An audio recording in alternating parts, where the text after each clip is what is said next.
pessoal, tudo bem? Boa tarde. Olá, Primeiramente, boa a tarde. gente quer pedir desculpas pelo atraso, houve um probleminha aqui tecnológico, mas é assim mesmo. Então, primeiramente, bem-vindos, muito obrigada pela participação de todos, pela audiência de todos. Hoje a gente vai conversar com a Maria Cláudia Muraro, ela é do marketing da Lorde Brasil, e ela vai contar para a gente aqui como que foi, né, essa nova adaptação, né, esse novo momento em que todas as empresas passaram a viver, e especialmente como a Lorde Brasil enfrentou tudo isso. Então, Cláudia, muito obrigada por ter aceito o convite. É um prazer conversar com você. Eu tenho certeza que você vai contar muitas coisas interessantes aqui para todos nós, viu? Oi, Fabiana, obrigada. Eu que agradeço aí pelo convite, pela oportunidade de conversar um pouquinho com vocês. Como ex-funcionária, né, da Fundamento, é um prazer aqui para mim poder estar junto com vocês nessa iniciativa tão bacana. Legal, bacana. Cláudia, então, primeiramente, se você puder, conta para gente o que é a Lorde Brasil, onde ela Tá, está, qual é a bom, atuação de vocês, enfim. tá. Bom, a Lorde Brasil, ela é uma empresa familiar, né? Ela tem 50 anos aí de atuação no mercado. Atualmente, nós estamos entre as duas maiores empresas do segmento de embalagens plásticas flexíveis aqui no Brasil. Nós temos plantas produtivas em 4 estados brasileiros, né? São Paulo, Bahia, no Amazonas, e no Rio de Janeiro. E a gente atende uma grande diversidade aí de segmentos, né? Passando pelo varejo, agronegócios, higiênicos descartáveis, alimentício, industrial, conversão. Então, só para vocês terem ideia, entre a nossa linha de produtos, né? A gente tem desde filmes plásticos para agricultura, que a gente chama de cultivo protegido, né? Plasticultura. Então, por exemplo, filmes para cobertura de estufas agrícolas, onde são cultivadas flores, frutas, leguminosas, para citar apenas um exemplo do agro. A gente tem a linha de conversão, então a gente faz embalagens, filmes, né, com barreiras, diversos tipos de barreira, oxigênio, a fragrância, a umidade. Então, elas são muito utilizadas em segmentos, por exemplo, como alimentício, como essa embalagem aqui de molho de tomate, né? Então, dentro dessa embalagem vai um filme que a gente faz que tem toda a barreira, a umidade, o oxigênio, que é para manter mesmo o alimento. A gente tem também atua muito fortemente na linha de higiênicos e descartáveis, né? Então, a gente tem muitos filmes plásticos, por exemplo, que são acoplados dentro das fraldas, dentro dos absorventes higiênicos. A gente tem a linha de sacaria, então ela é muito utilizada no segmento alimentício, por exemplo, embalagens para carnes e frangos congelada, pão de forma. A gente tem a linha de filmes impressos, só para finalizar aqui, então, toda a linha de produção que tem empacotamento automático, a gente faz o filme já impresso, então, papel higiênico, papel toalha, arroz, feijão, açúcar.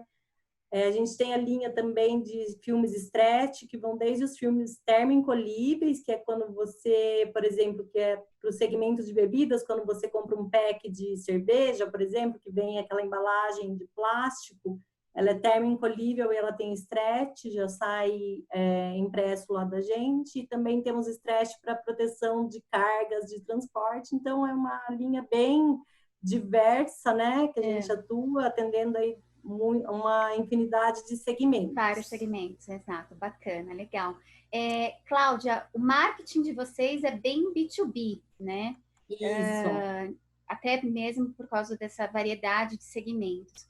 Quais são os principais desafios na sua área, né? Para falar com tantos públicos, nem sempre de formas iguais, né?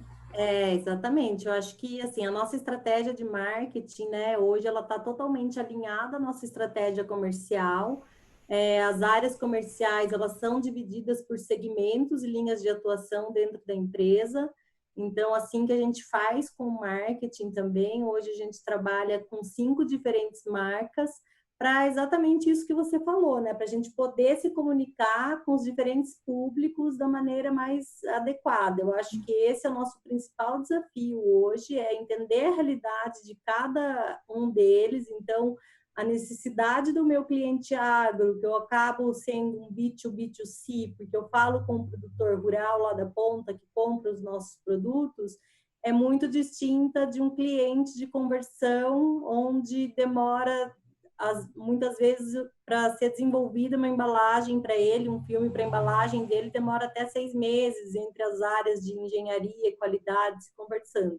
E que também é muito distinta de uma transportadora, por exemplo, que busca uma linha de filmes trash para paletizar as cargas deles. Então, eu acho que entender as necessidades, né, de cada público e a forma de se comunicar com cada um é o principal desafio da nossa área. E por isso que a gente tem essa estratégia aí divididas por marcas mesmo, porque daí a gente consegue, né, se comunicar de uma forma mais adequada à realidade de cada cliente, cada segmento de negócio. Então, assim que a gente trabalha para continuar sendo um componente fundamental também, né, para a área comercial e ser fundamental aí para as vendas da empresa, né? Sim, sim. Você havia comentado que a empresa participava muito de eventos, né? Era um dos principais canais aí de marketing de vocês. Como que isso foi afetado? Como que vocês se Na adequaram a esse verdade, novo momento? eu acho que, assim, todo mundo, né, não só empresas, Claro, não claro. tem como não ser afetado por tudo isso que a gente está vivendo, né? Lá na Lorde, a gente atua, aí, como eu falei, em diversos segmentos que são essenciais para a sociedade, né? Desde o agronegócio, com a produção de alimentos, até os segmentos aí alimentícios, transporte de cargas, bebidas. Mas é claro que se o consumo cai, a gente também é afetado, né? Dessa questão de eventos que você me perguntou, a nossa marca agro é uma das que mais, vou dizer assim, sofreu com isso, porque a nossa estratégia de marketing é muito voltada à participação de eventos, né? E desde eventos grandes, como uma AgriShow, por exemplo, que tem 150 mil pessoas passando por lá, até eventos menores, mas que têm igual importância para a gente, que são os dias de campo, que a gente faz muitas vezes em propriedade de produtores rurais, em fazendas deles, e a gente faz isso muito fortemente entre março e agosto, que é a época que a safra está em alta. E aí a gente teve, assim, todos os eventos desmarcados, né, cancelados, suspensos, alguns ainda em análise se vai ou não acontecer esse ano, ninguém sabe.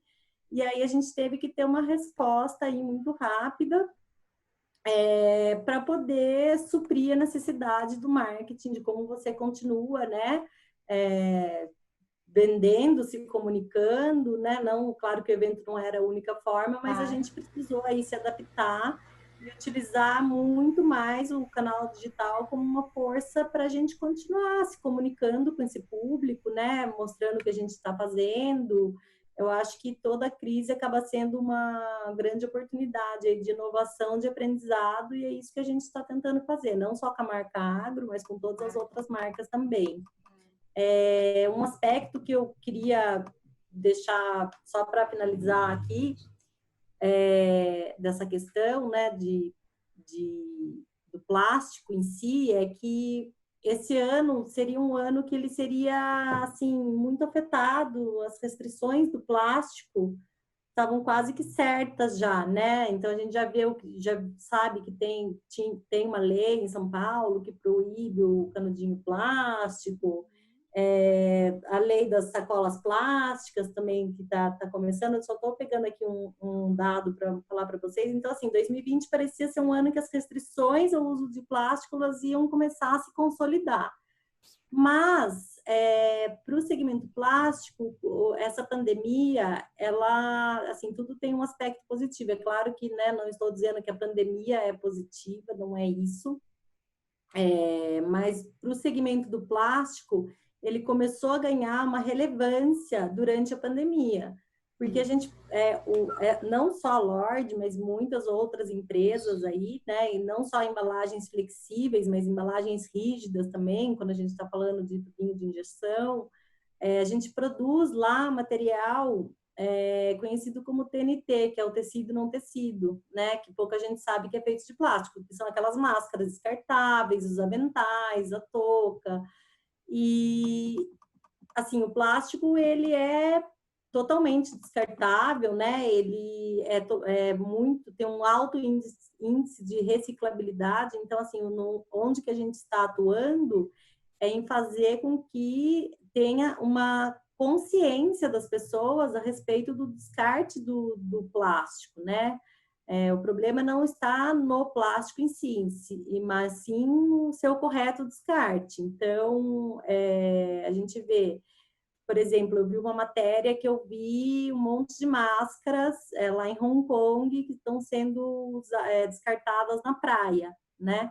Então, qual que é a solução? É proibir, né, fazer as máscaras? Ou é conscientizar a sociedade como um todo, sendo que nós, como empresas, temos, né, uma responsabilidade muito grande nisso, e conscientizar as pessoas sobre o seu correto descarte, porque o plástico, ele é do bem, ele faz parte do nosso dia a dia, né? E até eu tenho alguns dados aqui que depois eu falo para você, para não me alongar muito na resposta. Não, legal, super bacana. Realmente é um desafio, né?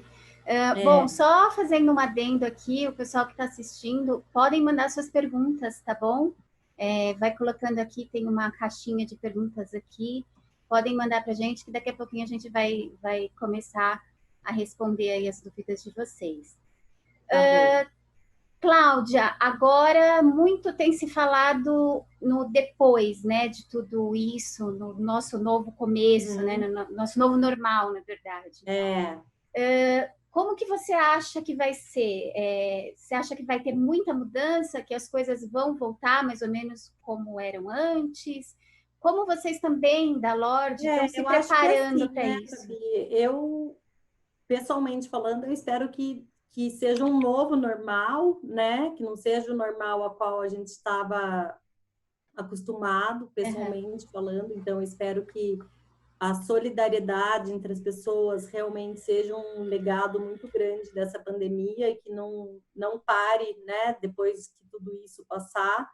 Eu acho que também ela está servindo para a gente valorizar as coisas que na vida não tem preço, como, né, o carinho de um beijo do nosso filho, um abraço na sua mãe, coisas que a gente, né, fica privado de fazer. E eu espero realmente que seja um novo normal, assim, que a gente consiga valorizar esses momentos que são tão importantes para a gente e consiga, claro, né, como a gente já faz, continuar usando a tecnologia aí a nosso favor. Eu acho que muita coisa já está, né, mudando nesse sentido e acho que isso é uma crescente. Com relação à indústria do plástico em si, não apenas, né, a Lorde, como eu falei para você, 2020 é um ano onde restrições significativas ao plástico estavam para acontecer, e não só no Brasil, né, mas ao redor do mundo. Então, acho que o plástico e a sustentabilidade, que já vinha ganhando forças, ele vai ficar cada vez mais explícito para as pessoas, né? É aquilo que eu falei, o problema é realmente o plástico ou é o seu descarte, né? Então, a grande questão está na conscientização da sociedade como um todo sobre o descarte adequado, sobre a forma que a gente pode trabalhar nesse sentido, a reciclagem. É uma Então, educação também, né? Isso exatamente, já tem vindo, mas talvez isso se intensifique só para mais, né? citar alguns dados, né? Na agricultura, o uso do plástico, ele aumenta, esses dados não são da Lorde, são de mercado, tá? Uhum. Então, na agricultura, o uso do plástico no cultivo protegido, ele aumenta em até 30% a produção de alimentos e ajuda a reduzir em até 50% o uso de água e pesticidas, né? Olha só. Falando em alimentos, se não fossem, hoje o desperdício de alimentos gira mundialmente em torno de 35%. Então, 35% do que é produzido hoje é desperdiçado. Se não fossem as embalagens plásticas, esse desperdício iria girar em torno de 41%. Então, é um aumento aí de 6%. Então, só para citar alguns pontos, mas o plástico está presente no nosso dia a dia, na nossa casa, no nosso automóvel, na medicina, no consumo de alimentos e bebidas. Então, assim, o plástico ele não é do mal, ele é do bem. Como empresa, a gente faz a nossa parte em ter uma área interna de reciclagem, né? Então, onde todas as nossas sobras de produção, elas são transformadas novamente em matéria-prima e reinseridas no mercado. A gente tem já trabalhos com nossos clientes de logística reversa e de economia circular, mas a gente entende também que, apesar da gente ser uma empresa B2B, que fala muito com os clientes e pouco com os consumidores pela forma que a gente tem o nosso negócio, mas que é nossa responsabilidade também desmistificar os benefícios do plástico, né, e conscientizar a sociedade como um todo sobre o seu correto descarte. A gente lançou recentemente, foi em março, um pouquinho antes da pandemia começar, um projeto institucional nosso que chama Plastic Insight, que ele tem esse objetivo mesmo de desmistificar, né, os benefícios do plástico. A gente já tem 15 parceiros apoiando essa causa, inclusive concorrentes, porque é o que a gente fala, não é um projeto da Lorde, é um projeto do mercado mesmo, como um todo, onde qualquer empresa, parceiro, queira fazer parte. E o nosso objetivo é unir esforços, né? Então, o ano que vem, esse ano a gente está focado no online, né?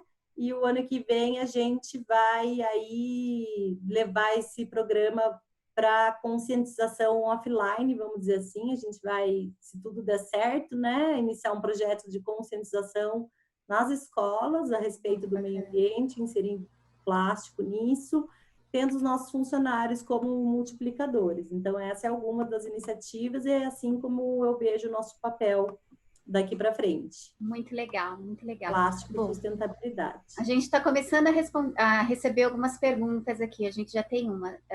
Primeiro, né, aproveitando a oportunidade, a gente está com 34 pessoas assistindo a live, então muito obrigada a todos que estão aqui nos prestigiando, né? Eu tenho aqui uma pergunta, ela gostaria de saber como a liderança da empresa reagiu em termos de adaptação nesse período, né, para atender as necessidades dos clientes, né? Mudou a forma de se relacionar com eles?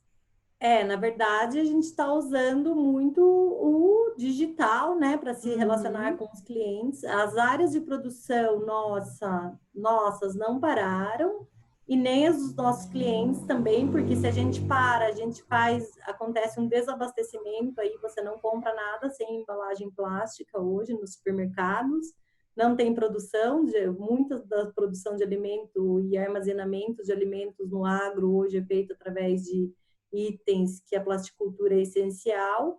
Então, assim, a adaptação foi mais no mundo, assim, de negócios, de visitas não estão acontecendo, né, presenciais.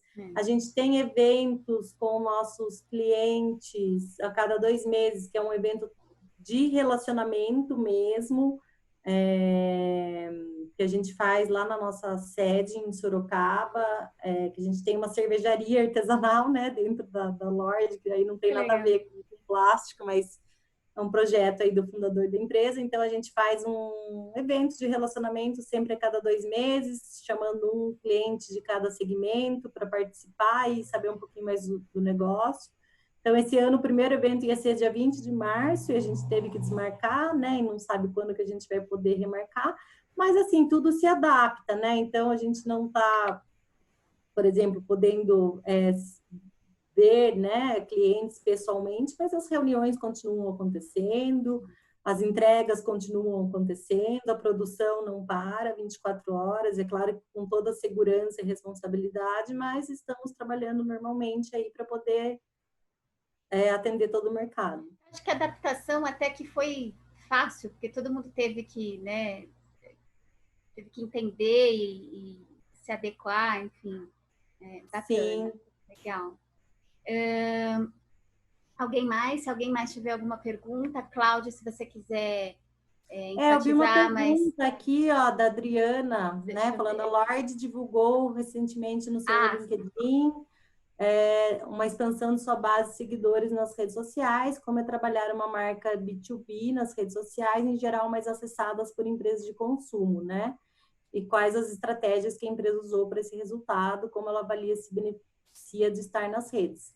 Cada marca que a gente tem, que a gente que a gente tem lá dentro da Lorde, a gente tem uma estratégia assim, é parecida, mas ao mesmo tempo ela tem, cada uma tem as suas peculiaridades, né? Então, por exemplo, no Stick, que é um produto mais commodity de prateleira, que é para estrechamento de paletização de carga, a gente começou a usar uma campanha de Google AdWords e agora estamos trabalhando no SEO para fazer o orgânico do site.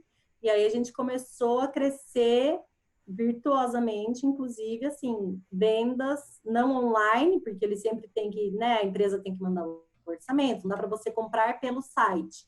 Mas começou a receber através da internet muita demanda de pedidos de orçamento. Então, a gente abriu uma nova frente aí que não existia dentro desse segmento.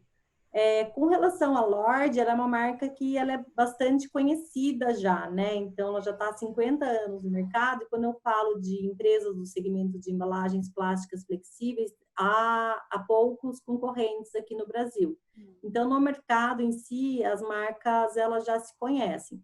A gente, como Lorde, a gente está tanto no LinkedIn quanto no Instagram, porque a gente entende também que a gente precisa falar com um público que são funcionários, que muitas vezes não, né, tem funcionários da produção que não tem LinkedIn, por exemplo, mas a gente não pode esquecer que a gente sempre está lidando com pessoas, então o comprador que está lá no LinkedIn, a gente faz bastante estratégia para LinkedIn, para as marcas que são mais B2B, a gente sabe que quem está lá por trás também não é um robô quem está comprando, é uma pessoa, né? sim, sim. Então, a gente busca muito usar o marketing de conteúdo. Então, se você entrar nas nossas redes, você nunca vai ver um catálogo de produtos falando compre aqui. A gente usa muito o marketing de conteúdo e por eu ter uma formação, né, como jornalista e ter trabalhado aí com bastante tempo com comunicação corporativa também, a gente sempre faz esse material, vamos dizer assim, com um apelo mais de marketing de conteúdo, até jornalístico. Então, se tem uma notícia que a gente vê que de alguma forma vai impactar positivamente um segmento ou um produto nosso, a gente utiliza isso, citando a fonte, claro, nas nossas redes sociais, para fazer o link de como que a gente está conectado ao mercado e ao que está acontecendo a ele, né? Exato. Bom, temos mais uma pergunta aqui. Quais as principais mudanças que foram adotadas durante a pandemia e que devem permanecer quando a gente voltar ao normal? Ótima pergunta. Eu acho que É uma reflexão, né? é uma reflexão bem abrangente, né? Foi a Cami, beijo, Cami. Beijo também, dá licença para todas as meninas que trabalharam comigo no Fundamento, estão aqui assistindo a live. Eu acho que, assim, nós lá na Lorde, as principais mudanças, eu acho que foi a entrada do digital com mais força e visto que ele tem um potencial muito grande para gerar novos negócios para a empresa. E com certeza isso vai ser mantido, né, depois da pandemia. Eu acho que antes da pandemia, por exemplo, a gente usava canais digitais, automação de marketing, funil de vendas, mas não com tanta força como a gente começou a utilizar agora. E a outra questão é a sustentabilidade mesmo, que para a gente é assim fundamental e está alinhado, né, no nosso core business mesmo de relacionar ao plástico e mostrar como que plástico e sustentabilidade podem caminhar juntos. Eu vi aqui que a Cami falou se ficar muito grande a pergunta, pode focar em pessoas, em termos de RH. O que a gente fez em termos de pessoas No início da pandemia, é claro que teve todo, né, o trabalho aí de recursos humanos, que eu nem vou ter, assim, como explicar detalhadamente, eu faço parte do comitê de crise, mas não estou à frente dele, mas o que a gente sentiu a necessidade de fazer é conscientizar os nossos funcionários da importância deles naquele momento, né, de pandemia, em que a maioria das pessoas estavam parando, estavam em casa e nós não poderíamos parar. Então, a gente fez um vídeo, né, com participação dos próprios funcionários, para passar uma mensagem de que temos orgulho, né, em ser parte da cadeia essencial de produção do Brasil nesse momento. E esse vídeo foi muito bom, porque resgatou bastante orgulho deles em fazer parte e em estar contribuindo para um momento tão peculiar da nossa história. Né? E faz toda a diferença, né? Uhum. Um momento como esse. Muito bom, que ótimo. Bom, acho que a gente pode encerrar por aqui. Eu quero mesmo te agradecer pela disponibilidade, Imagina, por esse papo super bacana. Quero agradecer a todos que estão aqui, que nos prestigiaram, né, em assistir a nossa live. Nós teremos 2 lives por semana, um projeto da Fundamento chamado Pandemicast, então a gente quer gerar discussões saudáveis, né, reflexões em relação a todo esse momento que a gente está vivendo, e principalmente, né, após a pandemia, como que as empresas vão se adequar, como serão as novas formas de se comunicar. Então, a gente tem várias pessoas super bacanas aí que estão por vir aí no nosso Pandemicast. Então, terça-feira que vem a gente tem um novo encontro. Cláudia já está super convidada para nos assistir. Obrigada. Eu né? queria só para finalizar, né? Então, agradecer mais uma vez o convite da Fundamento, da Marta Dourado, a quem eu tenho muito carinho, né? De uma época muito bacana que eu pude trabalhar lá. Queria agradecer também a Adriana Panzini, que fez o convite a mim, a você, Fabi. E só para eu não esquecer o nome de ninguém, assim, eu sou muito grata, né, Fundamento, por tudo. Foi um grande aprendizado para mim, principalmente pelas amizades que eu fiz lá, que são até hoje. Então, para não esquecer o nome de ninguém, vou ler rapidinho, que eu queria mandar um beijo para Dani, para Ângela, para Camila, para Carla, para Joyce, para Kelly e para Luísa, tá bom? Fica registrado aqui. Que ótimo. Obrigada e parabéns mais uma vez pela iniciativa. Obrigada mesmo, Cláudia. Super boa sorte, que esse retorno aí seja de sucesso aí para todos vocês, tá bom? Obrigada, menina. Obrigada, pessoal. Até terça-feira que vem. Até mais. Obrigada. Tchau. Obrigada.